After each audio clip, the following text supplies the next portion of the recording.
Kain tayo guys. Ang ulam ko ay gulay. Gulay at saka quinoa yung aking rice.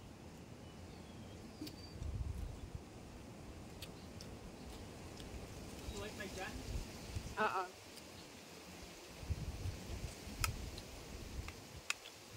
Andiyan si GC. Ginagawa yung aming yung aming makina ng tubig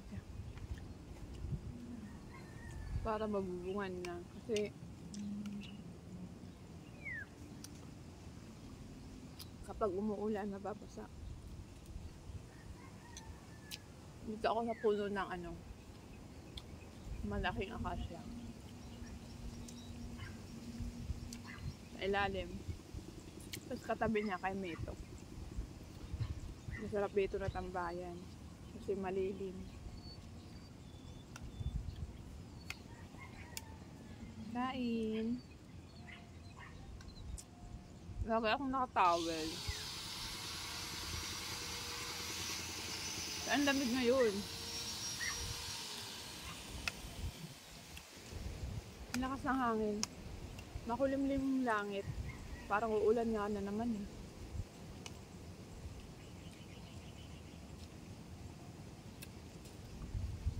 Ang sarap kumain dito.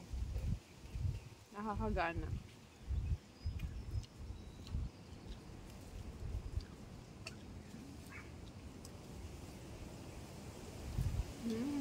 Hangin oh. Hangin.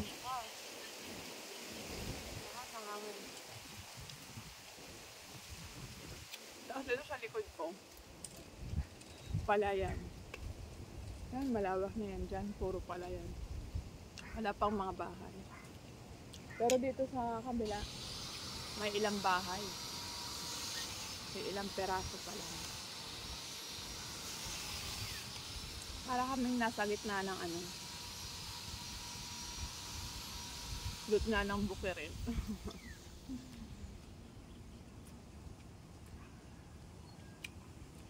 Kung sa Samar, ang tawag dito, Eraya. Nasa Eraya kami, kung sa Samar.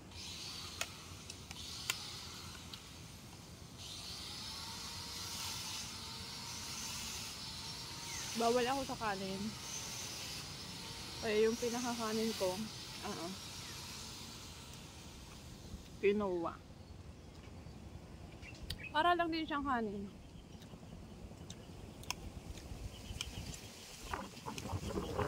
Ganun din yung, parang walang pinagkaiba sa lasa. Kung anong lasa ng kanin, ganun din yung lasa niya. Pero may siya. Nung unang tikim ko dito, may aftertaste na medyo mapait-pait. Nung unang tikim ko. Pero ngayon, sanay na, parang wala na.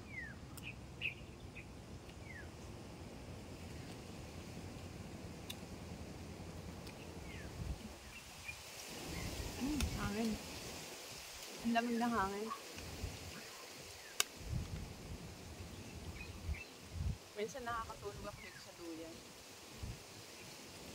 Pero chinichik ko muna, baka mamaya may malaking ahas dyan sa puno. Ang lakas ng hangin, tapos malaglag sa akin. Huwag naman. Laki na kasi ng puno na to eh.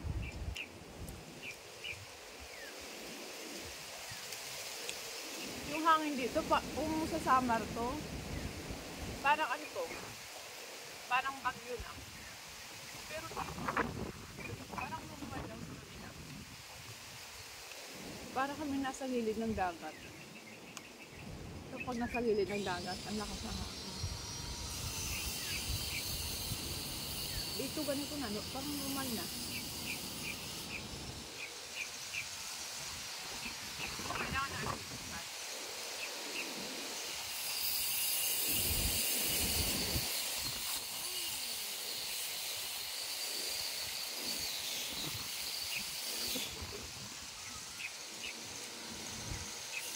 Kalimutan ko pala magdala ng tubig.